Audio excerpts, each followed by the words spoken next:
The purple sky of Kithra Prime turned black as the ships came down from space. They were not ships like anyone had ever seen before.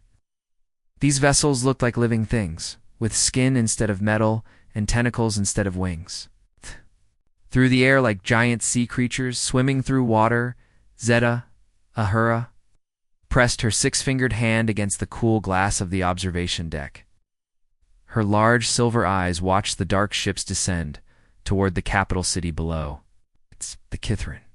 People had lived in peace for over 10,000 years. They had never built weapons. They had never fought wars. Their greatest achievement was learning to speak with their minds instead of words. Now, their peaceful world was ending. The communication device on her wrist buzzed with urgent messages. The voices of the High Council members filled her head through their telepathic link. Fear, panic, and desperate hope mixed together in a mental storm that made her head throb.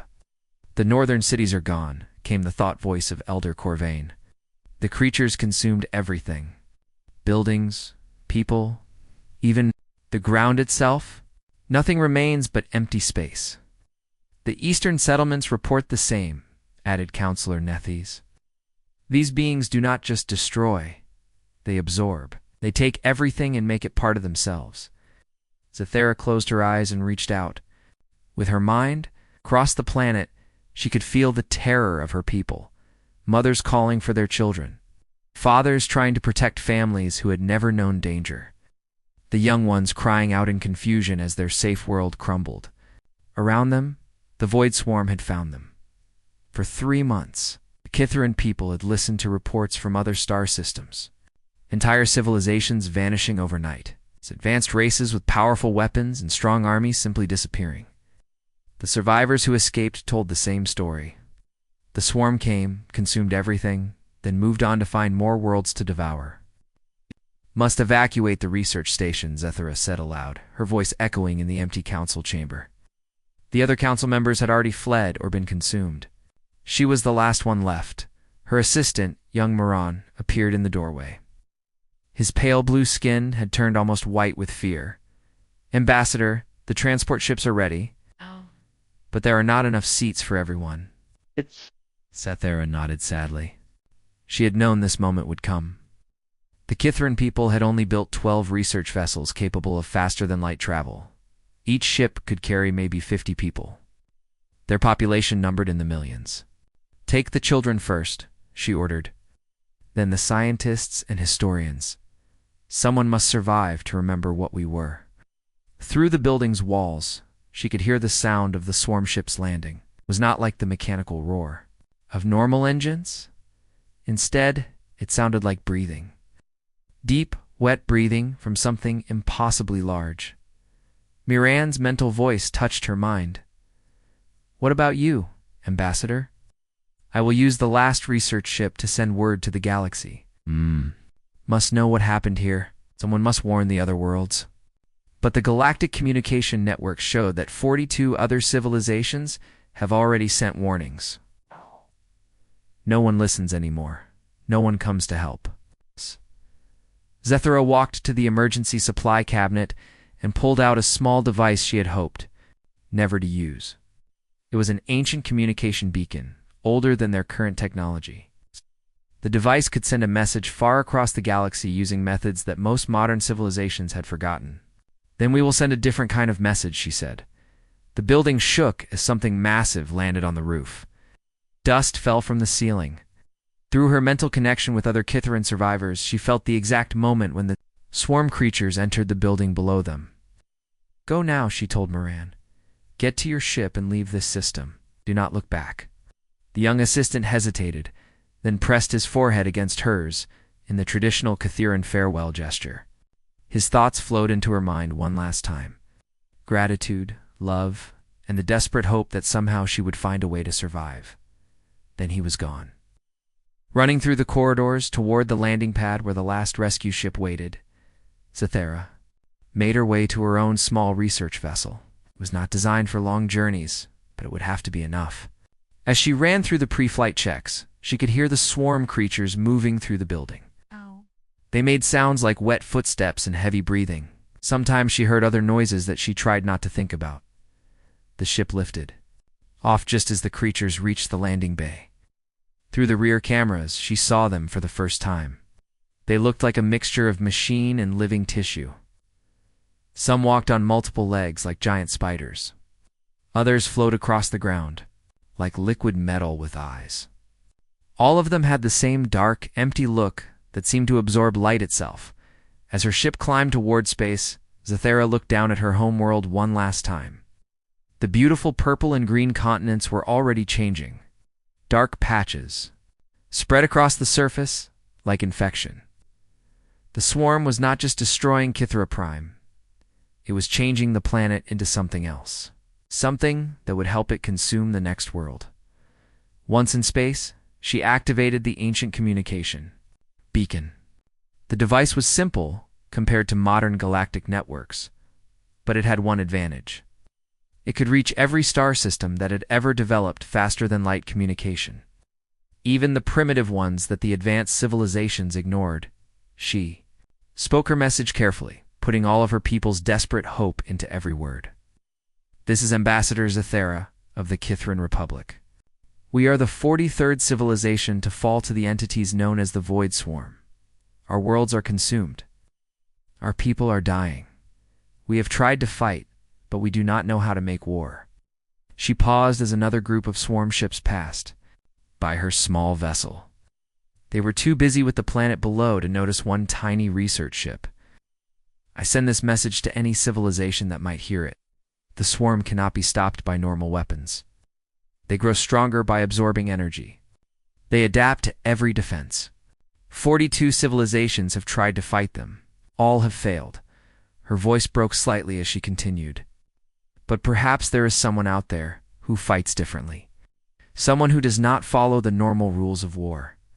If you exist, if there are warriors among the stars who fight for those who cannot fight for themselves, please hear us. She looked at the readings from her planet. The life signs were fading rapidly. Soon, there would be nothing left but an empty husk orbiting their dying star. We are not asking you to save us. It is too late for that.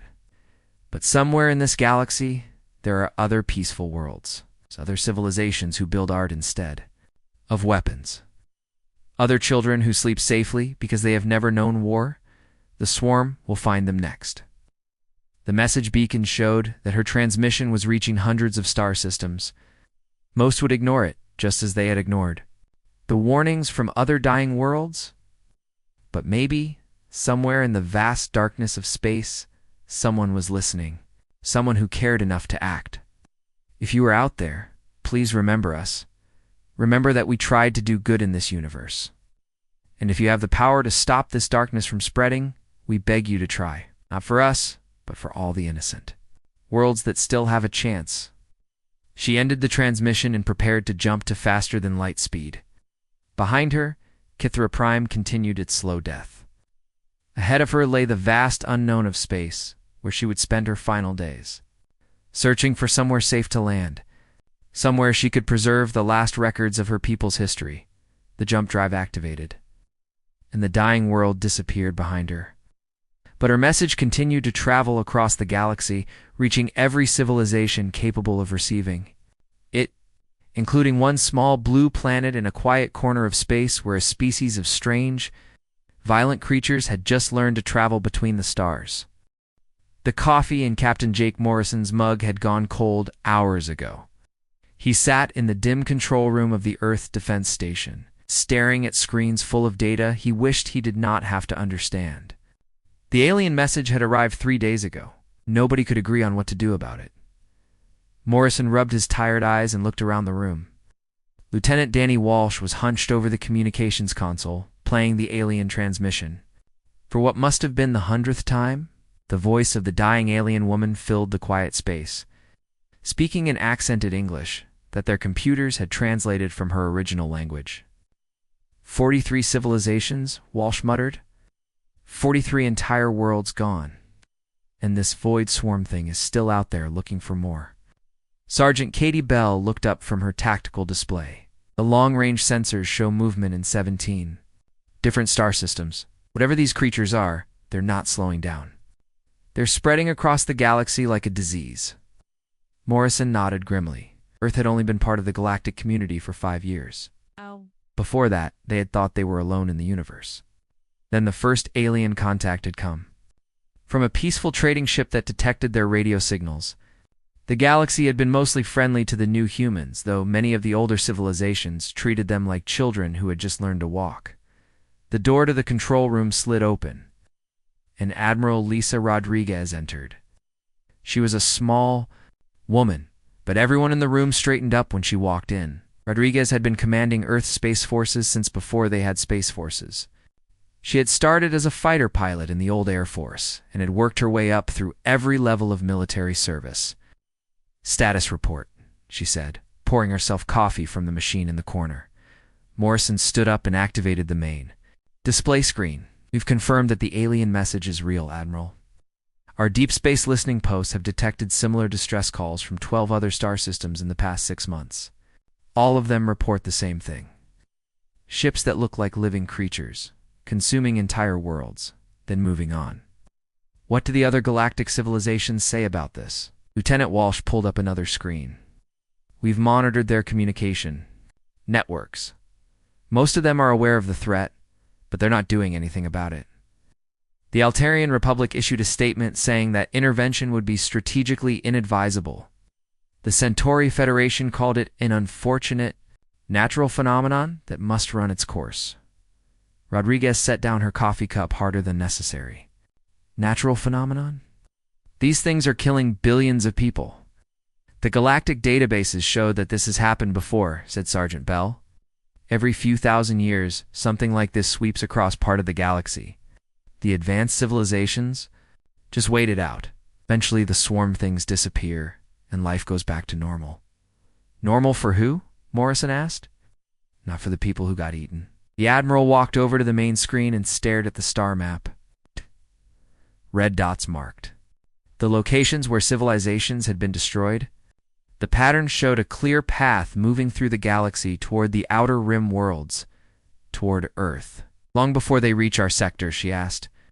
"If they maintain their current rate of movement, maybe 18 months, Morrison replied. "But Admiral, there's something else. The alien woman in the message. This Zethara, she's still alive. Our tracking stations detected her ship jumping to hyperspace after she sent the transmission. She's headed toward the galactic trade routes." Rodriguez turned around. "You think we could find her?" "Possibly. Her ship is using older technology, so it's not as fast as modern vessels. If we sent our fastest scout ship, we might be able to intercept her before she reaches the core worlds." The Admiral was quiet for a long moment. Morrison could see her weighing the options in her mind. Oh. Earth had 36 warships, which seemed impressive until you compared them to galactic powers that had hundreds or thousands of vessels. Humanities. Technology was advancing quickly, but they were still decades behind most other civilizations. "What would be the point of finding her?" Rodriguez asked. "Even if we could rescue this one alien, we can't fight something that destroyed 43 civilizations." The door opened again, and General Patrick O'Brien entered the room. He was a large man with gray hair and the kind of scars that came from fighting in Earth's last major war. He'd been against joining the galactic community from the beginning, arguing that humanity was not ready for what was out there. "Admiral, I've been reviewing the data from the alien message," O'Brien said. "This void swarm, whatever it is, it's heading in our general direction. We need to start evacuation procedures for the outer colonies." "Evacuation to where, General?" Morrison asked. "If this thing can destroy civilizations that are millions of years older than us, where exactly would we run to?" O'Brien's face darkened. "We run because that's what you do when you're outgunned and outnumbered. We're barely 50 years past our first nuclear weapons, Morrison. These other civilizations have been traveling between stars since before humans discovered fire. If they can't stop this threat, what makes you think we can?" Rodriguez held up her hand before Morrison could respond. "Both of you make valid points, but running away assumes we have somewhere to go. The galactic powers won't risk their own worlds to shelter refugees from a primitive planet." Lieutenant Walsh looked up from his console. "Admiral, there's something else in the alien message that might be important." She said that conventional weapons don't work against these void swarm creatures. They absorb energy and grow stronger. But what if conventional weapons aren't what we use? Explain, Rodriguez said. Walsh pulled up a file on his screen. He'd been looking at our weapons technology compared to other galactic civilizations. Almost everyone else uses energy-based systems. Plasma cannons, particle beams, directed energy weapons. But humans still use a lot of kinetic weapons. Bullets, missiles, explosives. Old-fashioned stuff that works by hitting things really hard. Instead of shooting energy at them, Morrison felt something click in his mind. You're thinking that maybe our primitive weapons might actually be an advantage? It's possible. If these swarm creatures are adapted to fight against energy weapons, they might not know how to handle getting hit with a nuclear warhead or a railgun slug. General O'Brien shook his head. That's a lot of maybes to bet the survival of humanity. On. Admiral Rodriguez walked back to the star map. She pointed to the red dots marking destroyed civilizations. General, in 18 months, these creatures will be in our sector of the galaxy. If we run, the best we can do is delay the inevitable. If we stay and do nothing, we die when they get here. But if we go and try to help, at least we go down. Fighting, Admiral. Respectfully. We're not ready for this kind of fight, O'Brien insisted. We're never ready, Patrick. We weren't ready for World War II, but we fought anyway. We weren't ready for the Korean War, Vietnam, or any of the other conflicts we've been in. Humans are never ready. We just do what needs to be done. Morrison stepped forward. Admiral, I volunteer to take a ship and find this alien survivor. If we can make contact with her, maybe we can learn more about what we're facing, and then what? Even if we can find new ways to fight these creatures, we're talking about maybe 30 ships against a force that has consumed 43 civilizations. Then we find allies, Morrison said. The alien woman said that 42 other civilizations had tried to fight and failed. But that means there are survivors out there. Maybe they're hiding, waiting for someone to show them a new way to fight back. Rodriguez looked around the room at her officers. These people had volunteered to defend Earth against threats from space. None of them had expected those threats to be quite this large. The president will have to approve any military action outside our solar system, she said finally. But I want contingency plans drawn up. If we're going to do this, we'll need to move fast. What kind of plans? Admiral Bell asked. Evacuation plans for Earth's civilian population, defense plans for our colonies, and attack plans for taking the fight to these void swarm creatures before they reach our worlds. General O'Brien looked shocked. Attack plans. Admiral, you're talking about declaring war on something that has destroyed civilizations across the galaxy. Rodriguez picked up her coffee and headed for the door. No, General. I'm talking about answering a call for help. That alien woman sent her message to anyone who would listen. Well, we listened. Now we do something about it. As the Admiral left the room, Morrison looked at the star map again. The red dots seemed to pulse like warning lights. Somewhere out there, an alien woman was flying through space with the last records of her people's history. Somewhere else, creatures of living darkness were consuming worlds and growing stronger. In 18 months, it would reach Earth, unless someone stopped them first. The jump from hyperspace always made Jake Morrison's stomach turn, but this time was worse than usual. As the USS Retribution dropped back into normal space, the view screen showed something that no human had ever seen before. The Vega star system was dying. The star itself burned with a sickly orange light instead of its normal bright yellow. 3 of the system's planets were completely gone, leaving only fields of twisted metal debris that moved in unnatural patterns. The remaining worlds looked like they were covered in dark web-like structures that pulsed with their own dim light. Sweet Mother of God, whispered Chief Engineer Carlos Mendez from his station. What did they do to this place? Morrison stood on the bridge of humanity's newest warship, watching the destruction through the main viewer. The Retribution was Earth's most advanced vessel, built specifically for this mission. It carried weapons that most galactic civilizations had never seen, along with a crew of volunteers who knew they might not be coming home. Communications Officer Amy Chen, are you picking up any survivor signals? Morrison asked. Chen adjusted her headset and ran her fingers over the control panel. I'm detecting 17 small ships scattered throughout the outer system. They're using emergency power only, trying to stay hidden. Wait, I'm getting something on the old frequency that Ambassador Zethara used. The bridge speakers crackled. To life with a weak transmission? The voice was strained and tired, but Morrison recognized it from the original distress call. Unknown vessel? This is Ambassador Zethara of the Kithran Republic. Please identify yourself and state your intentions. You have nothing left to take. Morrison nodded to Chen, who opened a channel. Ambassador, this is Captain Jake Morrison of the Earth's vessel Retribution. We received your message and came to help. There was a long pause. When Zethara's voice came back, it sounded confused. Earth. I do not recognize this world in my databases. What species are you? We're human. From a planet in the Sol system. You might know us as the Primitives from the Outer Rim. Another pause. Longer this time. You are from Cell 3. But my records show that your people only achieved interstellar travel 5 years ago? Why would you come here? This is a dead system. There is nothing you can gain. Morrison looked around the bridge at his crew. Marine Commander Helen Davis stood near the weapons console, her face hard with determination.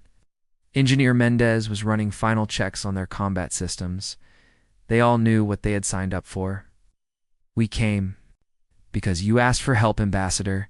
That's what humans do. But surely you understand that this is hopeless. 43 civilizations have fallen to the Void Swarm. Civilizations with millions of years of advancement. With weapons and technology beyond anything your species possesses, they could not stop this threat. How can you? Morrison smiled grimly. Maybe that's exactly why we can stop them. Chen, can you get a lock on the ambassador's location? I want to meet her face to face. 20 minutes later, Morrison stood in the Retribution's docking bay as a small, damaged alien ship carefully maneuvered inside. The vessel looked like it had been through hell. Scorch marks covered its hull and several sections had been patched. With what looked like scraps from other ships, the airlocks cycled open, and Ambassador Zethara stepped out. She was taller than Morrison had expected, with pale blue skin and large silver eyes that seemed to see too much. Her clothes were simple but elegant, though they were stained and torn from her ordeal. Captain Morrison, she said, her voice carrying a musical accent even when speaking English. I must admit, you are not what I expected when I sent my message into the void. What did you expect? Fleet of warships from one of the great galactic powers. Advanced beings with weapons that could reshape matter itself, not ... She gestured at Morrison's simple uniform. ... Someone who looks so much like the species from my homeworld before we developed interstellar travel? Morrison led her through the ship toward the bridge. Ambassador. With respect, those great galactic powers heard your message too. They chose not to come. We did. As they walked, Zethara looked around with obvious curiosity. The human ship was different from anything in her experience. Where galactic vessels were built for efficiency and elegance, the Retribution looked like it had been designed by someone who expected everything to go wrong. There were manual backup systems for the backup systems, and weapons mounted in places that made no tactical sense according to standard military doctrine. Your ship is very unusual, she said diplomatically. We built it to fight things that might not follow the usual rules, Morrison replied. Speaking of which, we need to know everything you can tell us about the Void Swarm. They reached the bridge, where the rest of Morrison's senior staff was waiting.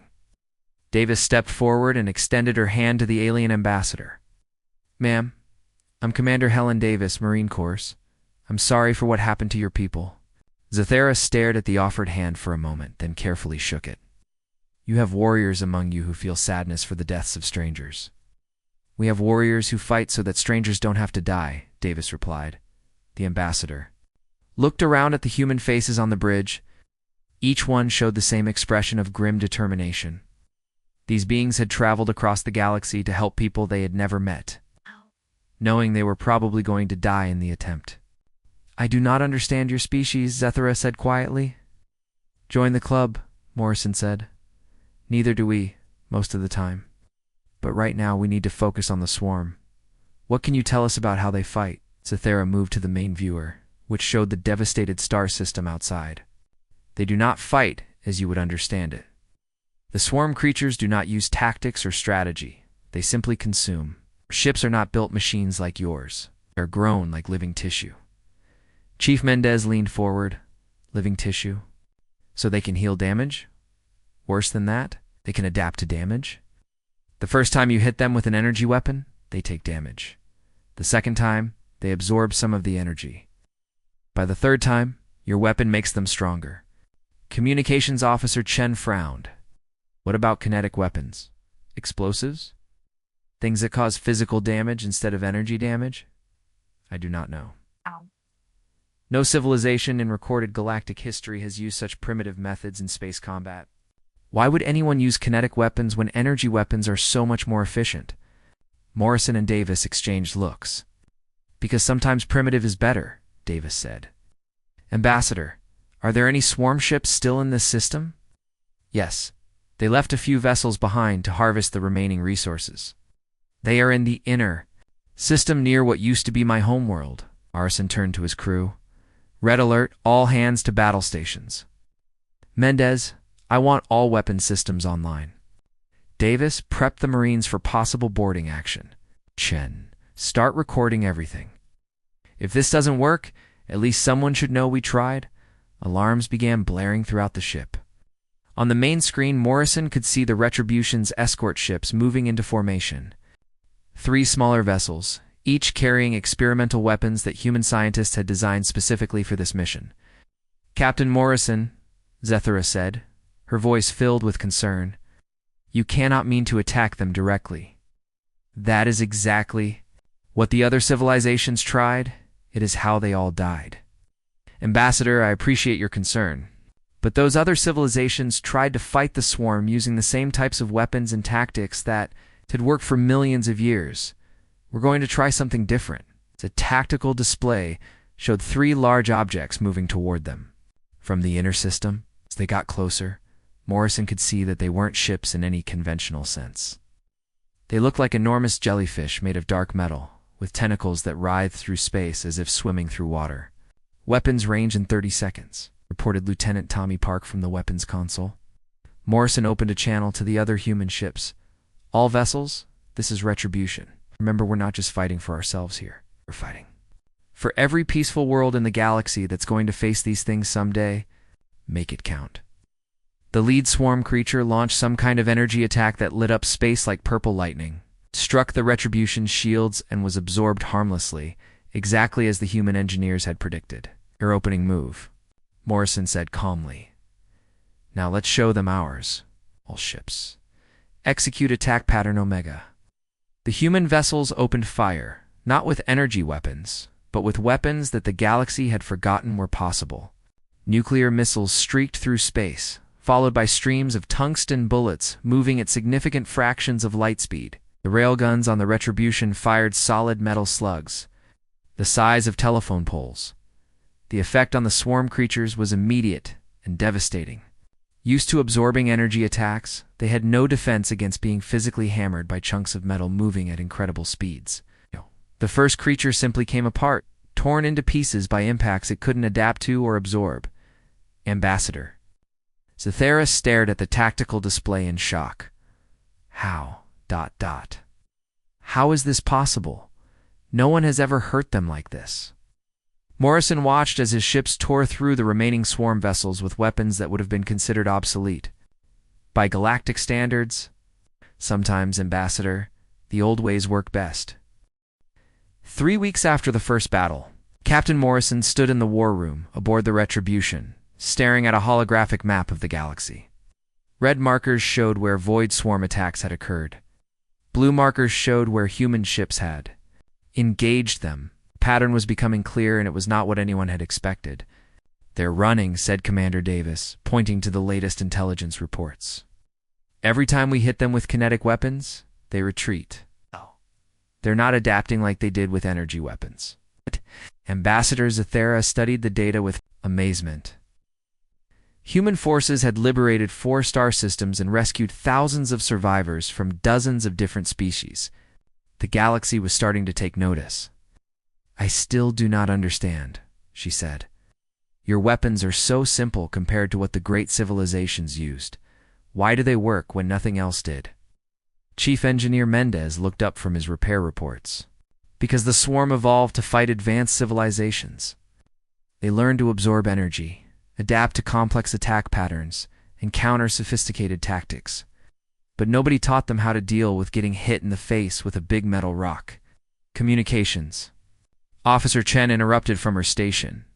Captain, we're receiving a transmission from the Altarian Republic. They want to talk? Morrison frowned. The Altarians were one of the oldest and most powerful civilizations in the galaxy. They had refused to help when the swarm first appeared, claiming it was too dangerous to intervene, put them through. The main screen flickered to life, showing a tall, elegant alien with golden skin and 4 arms. His clothes were elaborate and formal, and his expression suggested he was not happy. About making this call? Captain Morrison of Earth, the alien said in perfect English. I am Prime Counselor Varric of the Altarian Republic. We wish to discuss the current situation with the entities you call the Void Swarm. What's to discuss? Morrison replied. You had your chance to help when they were destroying innocent worlds. You chose not to. Varric's expression became even more strained. Captain, you must understand our position. The Altarian Republic has existed for over 50,000 years. We have survived by making careful, measured decisions. We could not risk our civilization on a conflict we believed was unwinnable. And now the situation has changed. Your primitive methods have achieved what our advanced technology could not. We are prepared to offer the full support of the Altarian fleet. Morrison looked around at his crew. Davis was shaking her head in disgust. Mendez was muttering something in Spanish that probably was not polite. Chen was trying not to laugh. Let me get this straight, Morrison said. When it looked hopeless, you stayed home and let people die. Now that we've proven these things can be beaten, suddenly you want to help? Captain, this is not the time for moral debates. The swarm has regrouped in the galactic core. Our intelligence suggests they are preparing for a massive counterattack. You will need our ships and resources if you hope to stop them permanently. Before Morrison could respond, another communication came through. Then another.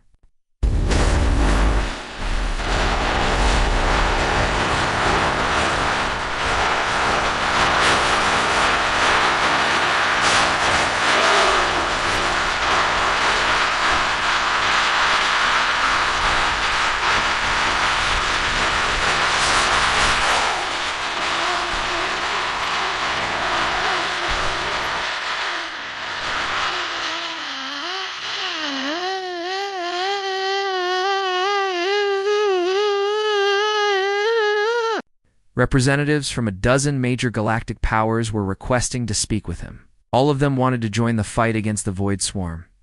It seems like everyone wants to be on the winning side, Davis said quietly. Ambassador Zethara was watching the communications with a strange expression. Captain Morrison, there is something you should know about these civilizations that are now offering to help. What's that? Many of them had the technology to fight the swarm from the beginning. They chose not to because the risk was too great. But they also chose not to warn the younger civilizations in the swarm's path. Worlds like mine might have been saved if we had received proper warning. Morrison felt a cold anger building in his chest. They let people die so they could preserve their own safety? It is the way of galactic politics, Zethara said sadly. The old civilizations have learned that survival comes from avoiding risks, not taking them. Chen called out from her station. Captain, I'm picking up massive energy signatures from the galactic core. Whatever the swarm is doing out there, it's big. The tactical display updated to show readings from the direction of the galaxy's center. The energy levels were unlike anything in the databases. Whatever the Void Swarm was preparing, it was going to dwarf their previous attacks. How long until they're ready to move? Morrison asked. Based on the energy buildup patterns, maybe 2 weeks, Chen replied. Morrison made a decision that would change the course of galactic history. Chen, open a channel to all the civilizations that want to help. I want to address them all at once. The main screen split into dozens of smaller windows, each showing representatives from different worlds, the most powerful beings in the galaxy. Waited to hear what the human captain had to say. Ladies, gentlemen, and beings of various other descriptions, Morrison began. I want to thank you all for your generous offers of assistance in fighting the Void Swarm. Several of the aliens Began to speak at once, but Morrison held up his hand. However, I'm afraid we're going to have to decline your help. The screen erupted in confused voices. Prime Counselor Varric was the first to regain his composure. Captain Morrison, surely you cannot be serious. You need our fleets if you hope to survive what is coming. Do we? Where were your fleets when? The Kithrans were dying? Where were they when 43 civilizations fell? You had the power to help, and you chose not to. The only reason you want to help now is because you think we might actually win. A representative from the Centauri Federation, a being that looked like a cross between a tree and an octopus, spoke up. Captain, this is not the time for pride. The readings from the Galactic core suggest that the swarm is preparing an attack that could threaten every world in the galaxy, even Earth. You're absolutely right, Morrison said, which is why we're going to stop them. Not you, us. Davis stepped up beside him. The human fleet will handle this ourselves, along with any survivors from the worlds that were destroyed, and any civilizations that actually tried to fight instead of hiding behind their fancy shields. Zethara moved to Morrison's other side. The Kithran survivors stand with Earth. We may be few, but we remember who answered our call for help. Ow. Over the next few minutes, representatives from 17 different species stepped forward. Ow. Of them were survivors from worlds that the swarm had attacked. All of them had been abandoned by the galactic powers. And all of them were ready to follow humanity into battle. This is madness, Varric protested. You are talking about fighting with a handful of primitive ships against a force that has consumed nearly 50 civilizations. Morrison smiled coldly. Primitive ships and primitive weapons, handled by primitive people who are too stupid to know when something is impossible. Seems to have worked pretty well so far. He cut the communication before any of the galactic powers could respond. Chen was already working at her console. Captain, I'm detecting movement in the outer systems. Small groups of ships heading toward our position. They're not swarm vessels. Identify them. They're survivors, sir. Ships from the worlds that were destroyed. Word is spreading that someone is finally fighting back and winning. They want to join us. Over the next few days, Morrison watched as his small fleet grew. Refugee ships from dozens of dead worlds arrived in the Vega system. Most of them had been hiding in asteroid fields or empty space for months, waiting for a chance to strike back at the creatures that had destroyed their homes. They brought with them something more valuable than ships or weapons. They brought information. Details about swarm tactics, weaknesses they had observed, and most importantly, the location of the main swarm nest in the galactic core. Ambassador Zethara stood beside Morrison as they watched the growing fleet on the tactical display. You realize what you have done, do you not? You have united the survivors of 50 different civilizations under a single banner.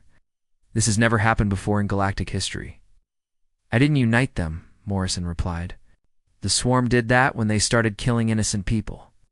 I just gave them hope that those people could be avenged. Davis approached with the final battle plans. Captain, the fleet is ready. We have 87 ships from 32 different species. It's not the biggest fleet in galactic history, but it might be the angriest. Morrison looked at the plan. One last time, they would jump directly to the galactic core, where the swarm was massing for their final attack. There would be no retreat, no backup plan. Either they stopped the swarm here, or the galaxy would fall. All right, people, he said. Let's go save the galaxy. The galactic core was a place of nightmares. Captain Morrison stood on the bridge of the Retribution, watching through the main viewer as his fleet approached the heart of the galaxy, which should have been a region of beautiful stars and nebulae, had been transformed into something that hurt to look at. Massive structures of dark organic metal stretched between star systems, like a spider's web. At the center of it all, wrapped around a cluster of dying stars, was something so large that Morrison's mind struggled to understand its size. It looked like a living planet, covered in tentacles and eyes that glowed with sick purple light. Sweet Jesus, whispered Chief Engineer Mendez. How big is that thing? Communications Officer Chen checked her instruments twice before answering. It's approximately 4 times the size of Earth, sir. It's growing. Ambassador Zethara stood beside Morrison, her silver eyes wide with horror. That is where they took the essence of my people. All 49 consumed civilizations. They are being used to build that monstrosity. Commander Davis studied the tactical readouts. Captain, I'm reading thousands of swarm ships around the central structure. Maybe tens of thousands? They're not just protecting it. They're feeding it resources from all over the galaxy. Us. Morrison nodded grimly. The intelligence they had gathered from survivor ships had led to this moment. The Void Swarm was not just a collection of creatures consuming random worlds. They were building something. A living weapon large enough to devour entire star systems in a single attack. Chen, open a channel to all ships in the fleet. The communication system crackled to life, connecting Morrison to the 87 vessels that had followed him to this place. Ships crewed by humans, Kithrans, Moldanians, and dozens of other species whose worlds had been destroyed by the swarm. This is Captain Morrison to all vessels. You all know why we're here. That thing in front of us is built from the remains of our friends, our families, our entire civilizations. The swarm wants to use it to consume the galaxy. One star system. At a time, he paused, looking around at his crew. These people had volunteered for a mission that everyone said was impossible. They had followed him across the galaxy to face an enemy that had never been defeated. I won't lie to you. Most of us probably aren't going home. The odds against us are beyond calculation. But that's never stopped humans before, and it's not going to stop us now. Today we don't just fight for revenge. We fight so that no other. The world has to send a desperate message into the void, hoping someone will answer. The responses came back from across the fleet. Voices in dozens of languages, all saying the same thing. They were ready. All ships, execute final approach. Remember, kinetic weapons only. Don't give them anything they can absorb. The fleet moved forward into the web of swarm structures. Almost immediately, thousands of bioships launched from the central mass, swarming toward the approaching vessels like angry insects. The battle that followed was unlike anything the galaxy had ever seen. Human ships fired streams of tungsten, bullets and nuclear missiles, while their alien allies contributed their own versions of kinetic weapons. Zephyrian crystal cannons launched diamond-hard projectiles at light speed. Moldanian ships used gravity, bombs that crushed swarm vessels with pure gravitational force. For every swarm ship they destroyed, 2 more seemed to take its place. The enemy vessels moved with perfect coordination, as if controlled by a single mind. They tried their energy. Absorption attacks, but the Allied fleet had learned their lesson. No energy weapons, no matter how tempting. We're punching through their outer defense, Davis reported. Eck! But we're taking heavy casualties. We've lost 18 ships already. Morrison watched the tactical display as red dots representing destroyed. Allied vessels disappeared one by one. Good people were dying out there. People who had trusted him to lead them to victory. Captain Chen called out urgently.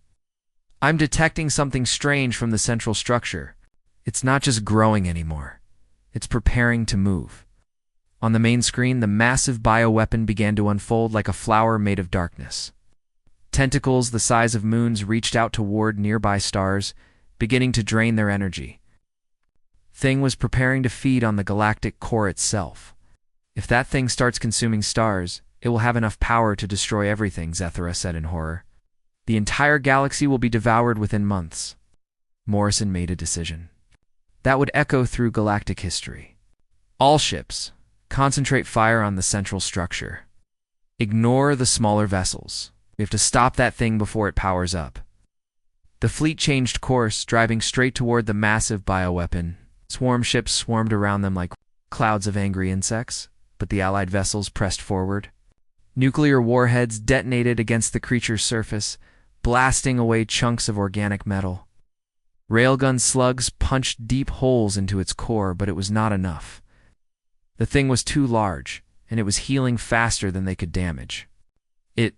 Captain, we need a bigger weapon, Mendez called out from his station. Morrison looked at the tactical display, then at the face of his engineer. An idea was forming in his mind. Terrible, desperate idea that might just work. Mendez, how big of an explosion would we get if we overloaded the Retribution's reactor and detonated all our remaining nuclear warheads at the same time? Mendez went pale. Sir, that would destroy everything within a 50-kilometer radius, including us. Would it be enough to cripple that thing? Maybe, if we could get the blast inside its core structure. Davis stepped forward. Captain, you're talking about a suicide run. Morrison nodded. I'm talking about finishing what we came here to do. Chen, contact the fleet. Tell them to fall. Back to minimum safe distance. We're going in alone. Sir, request permission to stay with you, Davis said quietly. Denied, Commander. I need you to get the survivors home and tell Earth what happened here. Before Davis could argue, Ambassador Zethara spoke up. Captain Morrison, I request permission to accompany you on this final mission. Morrison looked at her in surprise. Ambassador, you don't have to do this. You've lost enough already. A people's essence is trapped inside that creature. Is a chance to free them? I must take it. Besides, she added with a sad smile, someone should represent all the civilizations that were consumed. Someone should speak for the dead. Around the bridge, the rest of Morrison's crew was making the same decision. One by one, they refused his orders to evacuate. They'd come this far together, they would finish it together. All right, Morrison, said finally. Chen, signal the fleet to withdraw. Mendez, prepare the reactor overload. We're going to ram that thing and take it with us. The Retribution broke away from the main fleet and accelerated toward the bioweapon. To intercept them, but the human vessel was too fast and too determined. It crashed through the creature's outer defenses and plunged deep into its core. In the final moments, as alarms blared and the reactor reached critical overload, Morrison opened one last communication to the surviving fleet. This is Captain Morrison. Of Earth, tell the galaxy that humanity answered the call. Tell them that we don't abandon people who need help. And tell them that the monsters from Earth chose to be heroes instead. The explosion that followed could be seen from 50 light years away.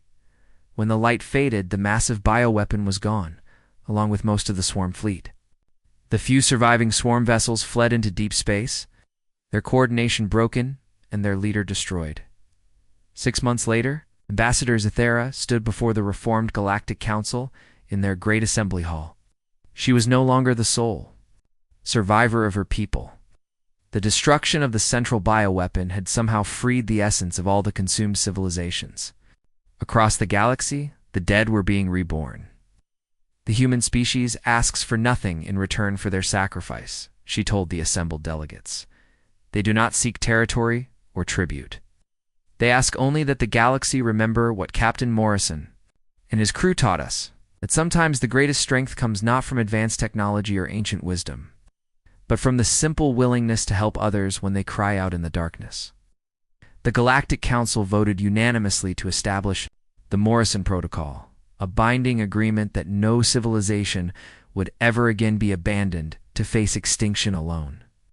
And in the outer rim of the galaxy, on a small blue planet, humanity continued to build ships and train crews who understood that their greatest weapon was not any gun or missile, but the courage to answer when someone called for help. The galaxy had learned that Earth's monsters were not something to be feared, but something to be grateful for. Because when the darkness came, they were the ones who brought the light.